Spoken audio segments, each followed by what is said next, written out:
అమ్మోరు రాత్రి 7:30 మీ ఈటీవీలో.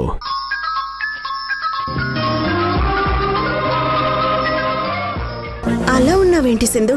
ఏమైంది? ఆరాధ్యం తీసుకురాకుండా నువ్వు ఒక్కదానివే వచ్చావేంటమ్మా? నీ భర్తే మమ్మల్ని బయటికెంటేశాడు. తన చేతి మమ్మల్ని లోపలికి ఆహ్వానించు.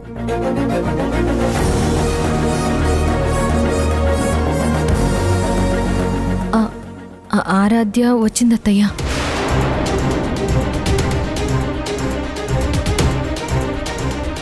వచ్చిందా?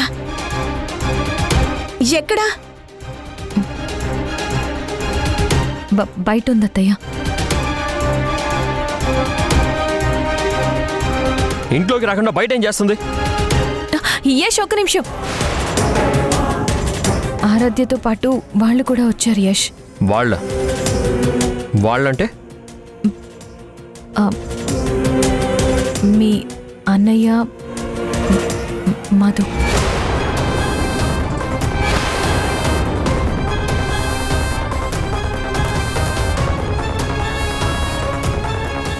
మళ్ళీ వాళ్ళెందుకు వచ్చారు ఇక్కడికి?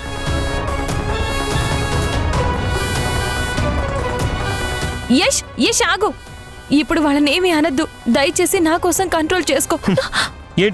ఏంటి కంట్రోల్ చేసుకునేది? ఈ జన్మలో వాళ్ళ మొహాలు చూపించొద్దంటే సిగ్గు లేకుండా మళ్ళీ ఏ మొహం పెట్టుకొని వచ్చారు? వెళ్ళి వాళ్ళ సంగతి ఏంటో తెలుస్తాను. యష్ యష్ ఆగు. తొందరపడితే మనకే నష్టం. నష్టమా? ఏంటి నష్టం? ఆరాధ్యని నష్టపోతాం. ఏంటి సింధు నువ్వు అనేది? యష్, తర్వాత నీకు అన్ని వివరంగా చెప్తాను. నా కోసం ఒక పని చేస్తావా? చెప్పు, ఏం చేయమంటావు? కోపం తెచ్చుకోకు యష్. సరే చెప్పు. బయట ఆరాధ్య, మీ అన్నయ్య మధు ఉన్నారు. ఉంటే నువ్వు వాళ్ళ దగ్గరకొచ్చి వాళ్ళని లోపలికి రమ్మని చెప్పాలి యష్. అసలు ఏం మాట్లాడుతున్నావు నువ్వు? మతుండే మాట్లాడుతున్నావా?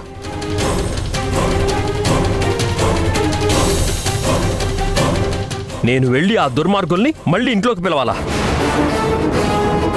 నీకు తెలీదా వాళ్ళని చంపేయాలన్నంత కోపం నాకుందని? నేనిప్పుడు వెళ్ళి వాళ్ళ ముందు తలదించుకోవాలా? ప్లీజ్ యష్, నేనెందుకు నిన్ను ఇంతలా రిక్వెస్ట్ చేస్తున్నానో అర్థం చేసుకో.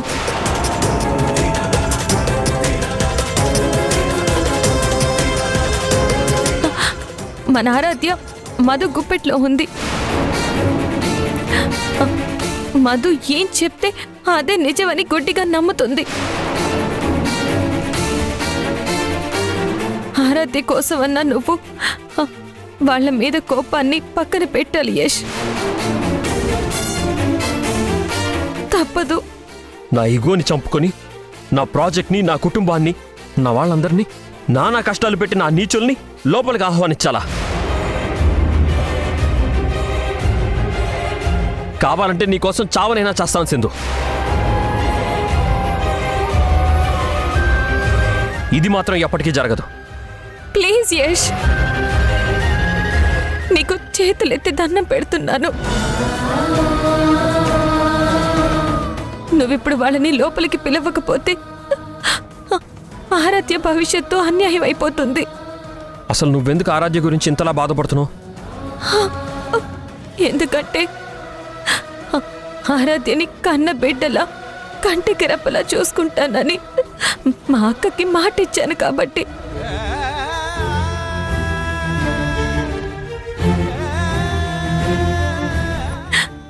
ఇన్నేళ్ళు మనకి దూరంగా ఆరాధ్య హాస్టల్లో ఒంటరిగా ఉండడం వల్ల తను నిక్టోఫోబియాతో బాధపడుతుంది కాబట్టి.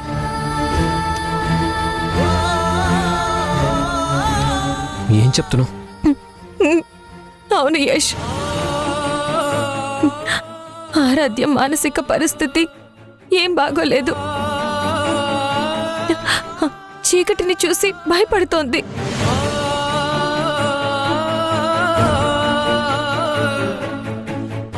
ఒంటరిగా ఉంటే స్ట్రెస్ ఫీల్ అవుతుంది. అసలు లైఫ్ అంటే ఇంట్రెస్ట్ లేనట్టుగా మాట్లాడుతుంది యష్. ఎప్పుడు తనని తాను ఏం చేసుకుంటుందో, ఎలా బిహేవ్ చేస్తుందో అని, ఎప్పుడు ఎలా మాట్లాడుతుందన్నది తన కంట్రోల్లో లేదు యష్.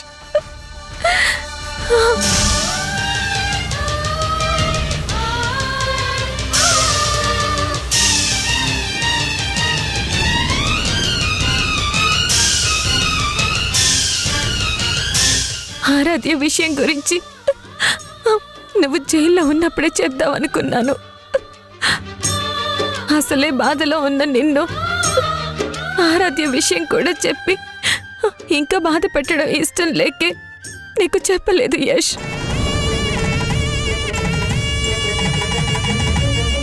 ఒకరోజు రాత్రి సడన్ గా ఉరుములు మెరుపులు వచ్చాయి. అప్పుడు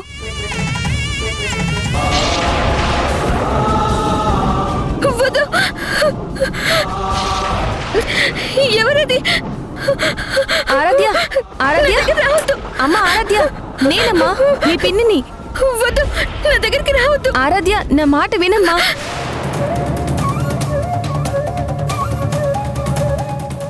వాళ్ళు చేసిందే రైట్ అనుకుంటారు. మనం తప్పని చెబితే నా ఇష్టం, నాకు నచ్చింది నేను చేస్తాను, చేస్తే తప్పేంటి అని రివర్స్లో మాట్లాడతారు. వీళ్ళని చాలా స్మూత్గా డీల్ చేయాలి.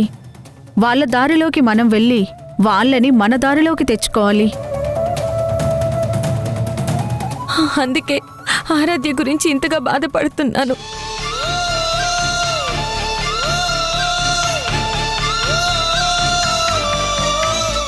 ఇప్పుడు నువ్వు వచ్చి వాళ్ళని లోపలికి పిలవకపోతే ఆరాధ్య జీవితాంతం మనకి దూరం అయిపోతుంది.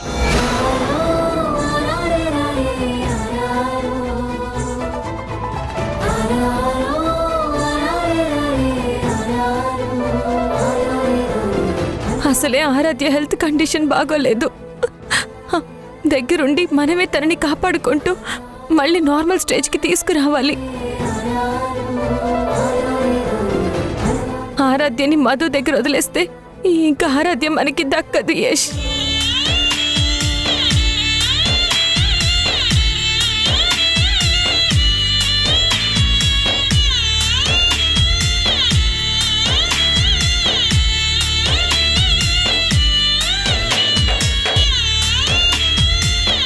రే యష్, పాపం రా ఆరాధ్య. తనకి మనం తప్ప ఎవరున్నారు?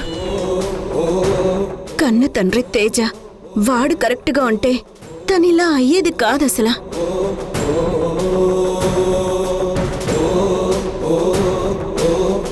ఆరాధ్యని హాస్టల్లో పెట్టి మనం కూడా తప్పు చేశాంరా.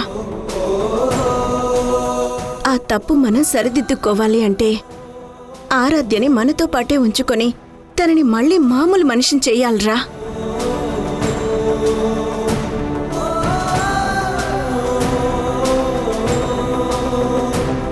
ఇప్పుడు నువ్వు మీ అన్నయ్య ఆ మధు మీద కోపంతో వాళ్ళని లోపలికి పిలవకపోతే ఆ మధు ఆరాధ్యని పూర్తిగా చెడగొట్టేస్తుందిరా.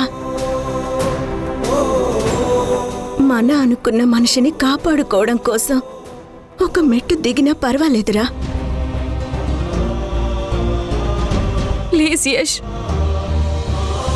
నా మాట విను ప్లీజ్.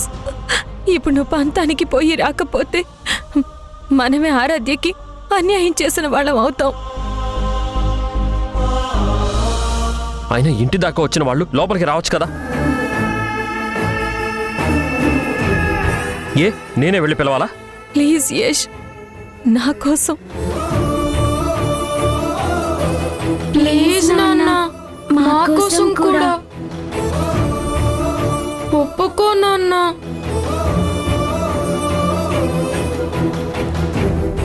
ప్లీజ్ నాన్న. రే, అమ్మగా నా కోసం రా.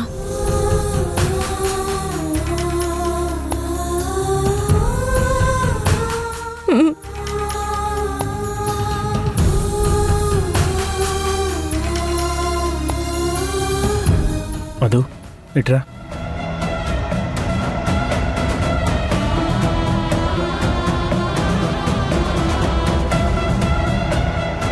మధు, తమ్ముని తీసుకొస్తానని చెప్పి సింధు లోపలికి వెళ్ళి చాలాసేపు అయింది. ఇంతవరకు ఎవరు బయటికి రాలేదేంటి?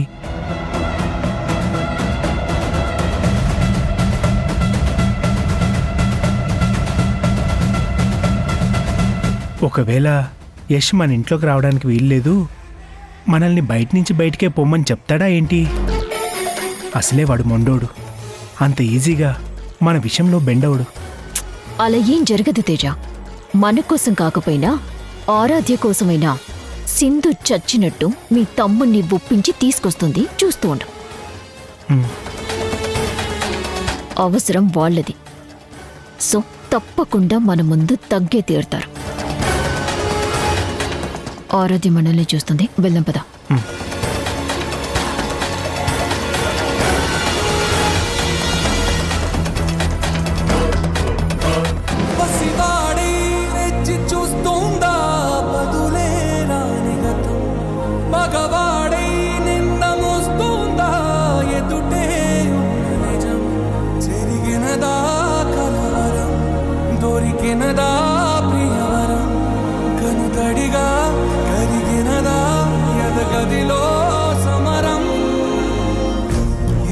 మనదనుకుంటా ఏది కాదనుకుంటా, లేని తలరాతని వెతికే మనసుకు ఏమని చెబుతా. ఎంత కని దిగిపోతా, ఎంత కని దిగులవుతా, రాని మమకారాన్నడిగి ఎంతని పరుగులు పెడతా.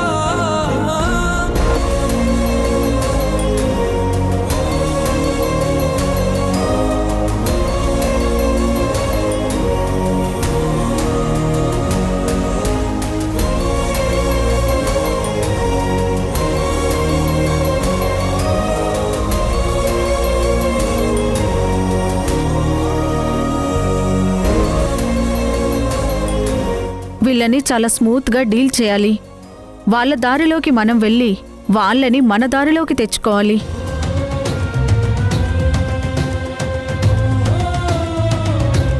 ఆరాధ్య, నువ్వు చిన్నపిల్లవమ్మా. ఇక్కడ జరిగిన విషయాలేవి నీకు తెలియవు కాబట్టి ఒకప్పుడు నాలాగే ఇప్పుడు నువ్వు కూడా ఈ మధుని గుడ్డిగా నమ్ముతున్నావని నాకు అనిపిస్తుంది.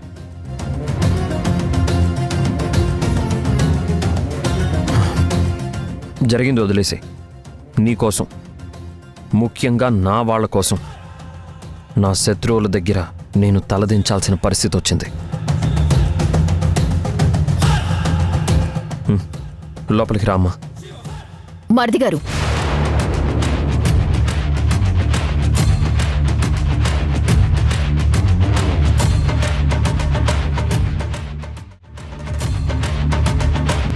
ఏంటి ఆరాధ్యను ఒక్కదాన్నే లోపలికి రమ్మంటున్నారు? సింధు మీకు పూర్తిగా చెప్పలేదా? ఆరాధ్య మీ ఇంట్లో ఉండాలి అంటే తనతో పాటు మేము ఉండాలని తనే కోరుకుంటోంది.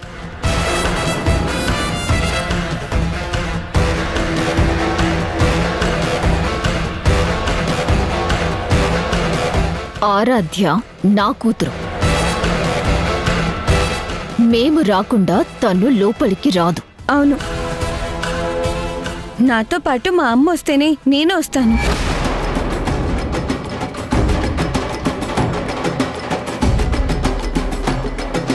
విన్నారుగా. ఇష్టం లేకపోతే ఇప్పుడే చెప్పండి. ఆరాధ్యతో కలిసి ఇప్పుడే తిరిగి వెళ్ళిపోతాం. రా ఆరాధ్య. ఎందుకు మధు ఇష్యూ చేస్తున్నావు? యశ్ వచ్చిందే మిమ్మల్ని ఇన్వైట్ చేయడానికి. ఆ మాట నువ్వంటున్నావే కానీ మీ ఆయన నోట్లో నుంచి రావటం లేదే.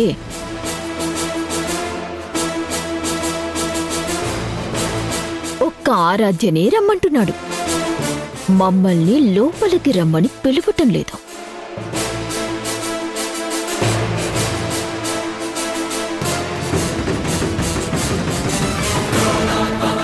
యశ్,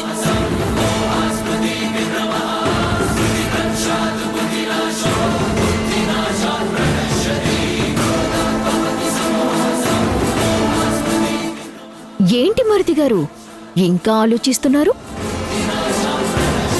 పిలవాలనిపించట్లేదా? చెప్పండి, వెళ్ళిపోతాం. అందరూ లోపలికి రండి. ఒక్క నిమిషం మరిది గారు, ఒక్క నిమిషం మరిది గారు, ఒక్క నిమిషం మరిది గారు.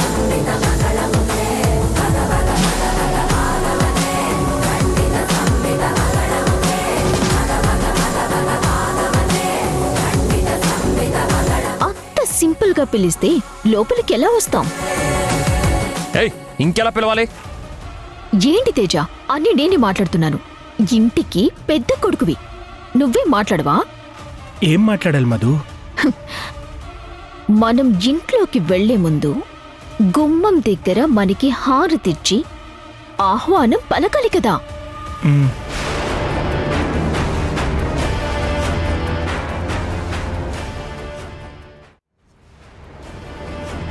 ఏయ్, మిమ్మల్ని ఇంట్లోకి రానివ్వటమే ఎక్కువ అసలా. మళ్ళీ హారతి కూడానా? ఆరాధ్య కోసం మేమొక మెట్టు దిగామని మీరు మరీ బెట్టు చేయకండి. అత్తయ్యా, ఎవ్రీ యాక్షన్ కి ఆపోజిట్ రియాక్షన్ ఉంటుంది. మీరు మా మీద చూపించిన స్పందనకి మేము చూపించే ప్రతిస్పందనన్నమాట. ఏయ్, అవకాశం దొరికింది కదా అని మరీ ఎక్కువ చేకు. కామ్గా లోపలికి రండి. నేనేం ఎక్కువ చేయట్లేదు సింధు. మమ్మల్ని తక్కువ చేసి బయటికి పంపించేశారు కదా. ఇప్పుడు మేము లోపలికి రావాలంటే ఆ తక్కువ కాస్త ఎక్కువ కావాలి కదా.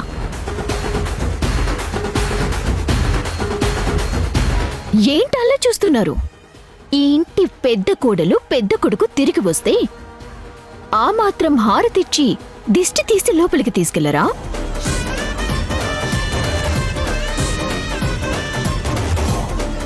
అంతదాకా ఎందుకు?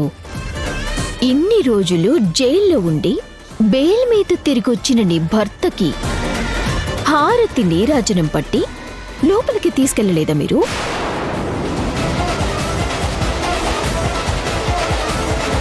అలాగే మాకు చేయమంటున్నాం. అదేం తప్పు కాదు కదా సింధు. యష్ని ఎలాగైతే హారతి ఇచ్చి లోపలికి తీసుకువెళ్ళావో మమ్మల్ని కూడా నువ్వు అలాగే తీసుకెళ్ళాలి.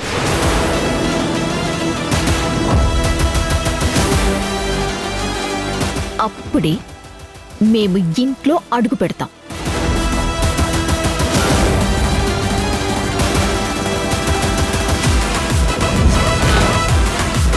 ఆరాధ్య, వీళ్ళు మనకి హారతి ఇచ్చేటట్టు లేరు.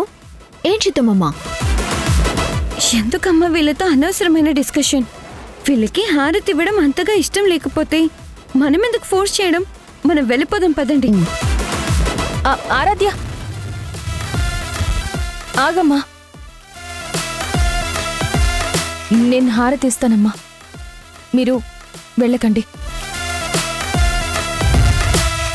ఏంటి సింధు నువ్వు? ప్లీజ్ యష్, నువ్వేం మాట్లాడుకో. నేను వెళ్ళి హారతి పట్టుకొస్తాను.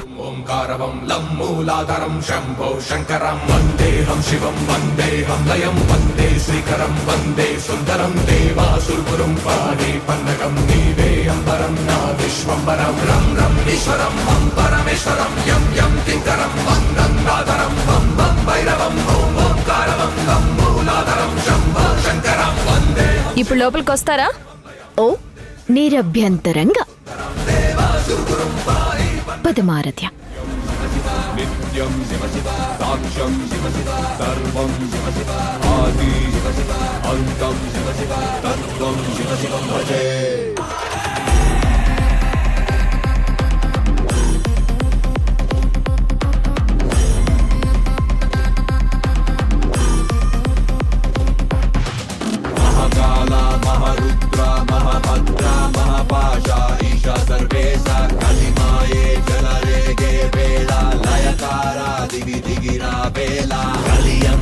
జరగాలి అంటే త్రిపురాంతాని రాకే తథ్యం పాపమునే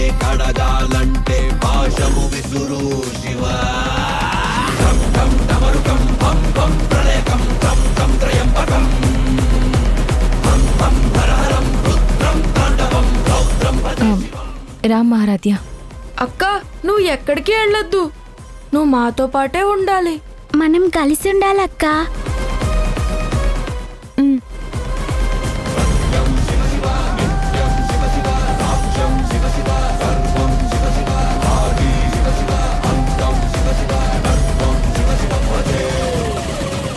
చూసావుగా యష్, ఆరాధ్యని అడ్డం పెట్టుకొని ఆ మధు ఎలా రెచ్చిపోతుందో. ఆరాధ్య కోసం దాన్ని భరించక తప్పట్లేదురా.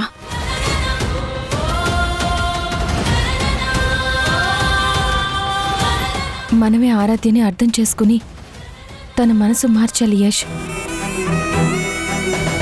తను పూర్తిగా మధు మాయలో ఉంది. ఆరాధ్యని బూచిగా చూపించి మనల్ని ఏదో సాధించాలి అనుకుంటుంది. ఆరాధ్య మారేంత వరకు పరిస్థితులు మనకి అనుకూలంగా లేకపోయినా పరిస్థితులకి ఎదురెళ్ళి మరి వాటిని మనకి అనుకూలంగా మార్చుకొని ఆరాధ్యని కాపాడుకోవాలి. ఆరాధ్య మీద నాకు కూడా సింపతి ఉంది సింధు. కానీ అన్నయ్య మధు నా కళ్ళ ముందే ఉండడం నేను తట్టుకోలేకపోతున్నాను. ఇప్పుడు మీకోసం నన్ను నేను కంట్రోల్ చేసుకుంటున్నాను. రేపెప్పుడైనా సరే మళ్ళీ ఆ మధు అమ్మని గాని నిన్ను గాని అవమానిస్తూ మాట్లాడితే నేను కంట్రోల్ అవుతానో లేదో నాకే తెలీదు.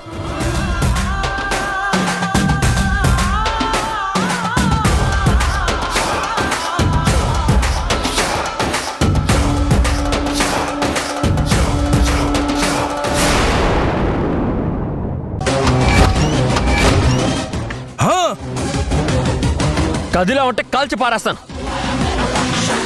మర్యాదగా డబ్బు ఎక్కడ దాచిపెట్టావో చెప్పు.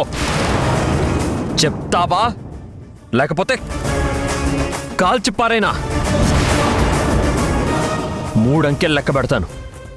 ఈలోపు నువ్వు ఆ డబ్బు ఎక్కడ పెట్టావో చెప్పకపోతే నీ ప్రాణం పైలోకానికి వెళ్ళిపోతుంది. 1 2 3 తప్పదు.